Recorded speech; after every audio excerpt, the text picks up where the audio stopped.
It's pretty safe to say that Han Solo is every single person in this galaxy's favorite Star Wars character. Unlike Luke, Han is actually fucking cool. He's a smuggler, a scoundrel, and the kind of sexy Force atheist that Leia could have totally taken home to piss off her dad if her dad wasn't Darth Vader.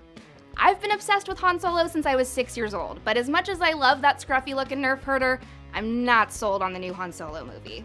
Like Lloyd Dobler always says, if you start out depressed, everything else is a pleasant surprise. So maybe if we lower our expectations a whole lot, we won't be as disappointed when Alden Ehrenreich can't live up to Harrison Ford's performance. I'm Whitney Van Lanningham, and here's why the new Han Solo movie will probably end up in a trash compactor. I got a bad feeling about this. I know that this might be a really horrible, sacrilegious thing to say, but I was 100% fine with the fact that there were really only 3 Star Wars movies when I was growing up. Remember the good old days before The Phantom Menace?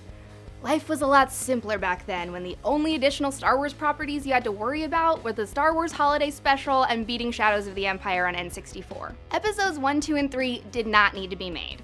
This Han Solo movie doesn't need to be made either, and outside of Disney's boardroom, no one's really asking for it. And didn't this idea already fail? The last time we tried to take a really interesting character from the Star Wars universe, recast him, and give him an origin story, it looked a lot like suffering through listening to Hayden Christensen describe sand. I don't like sand. It's coarse and rough and irritating, and it gets everywhere.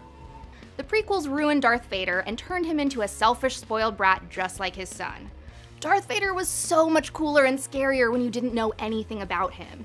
Darth Vader suddenly becomes a lot less threatening when you find out that he was just like every other basic bro obsessed with Natalie Portman. I was terrified of Vader when he was destroying planets and force-choking people left and right, but watching him bitch out on his wife and Obi-Wan just makes you lose respect for Anakin. Is it so wrong that I don't want Han Solo to suffer the same fate? Do they have to take a perfectly good character, break him down, slap together a backstory, and try to explain why he is the way he is? I just want him to be a badass. I just want him to be a space pirate. I don't want to lose respect for Han Solo. Lucas already tried to make me do that with all that Greedo shot first crap, and I'm not going through that again. Han shot first. That's the only backstory you need to know. Instead of trying to patch together a backstory for one of the best characters in the series, why not leave Han Solo alone and focus on literally any of the other tertiary characters in Star Wars that we don't know a lot about? Why aren't they trying to make a Boba Fett story first? He was arguably one of the coolest characters in the original trilogy, and they hardly set anything up for you to fill in the blanks about how he went from orphan to mercenary in the prequels. Boba Fett's a character that a new actor would be able to take and make their own, instead of trying to recreate a character that is so far ingrained into who Harrison Ford is as a person. Fuck it. I'd take a VH1 behind the music style bio of Max Rebo Band before I asked for a Han Solo prequel. Or we could do like a Where Are They Now style episode featuring current age Ewan McGregor living as Hermit Ben Kenobi on Tatooine. I'd literally rather watch Ewan McGregor drinking blue milk and fighting sand people for 2 hours than see some punk kid walk in off the street and ruin Han Solo for me. Speaking of punk kids, I don't care how grumpy it makes him. Harrison Ford is Han Solo, whether he likes it or not. I feel bad for Alden Ehrenreich because it's not even going to be his fault if his character sucks.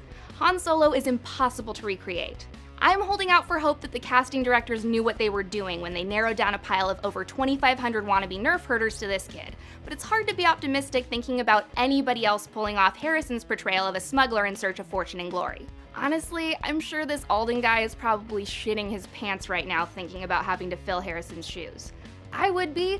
He doesn't just have to become Han Solo, he has to become Harrison Ford as Han Solo, and that's fucking terrifying.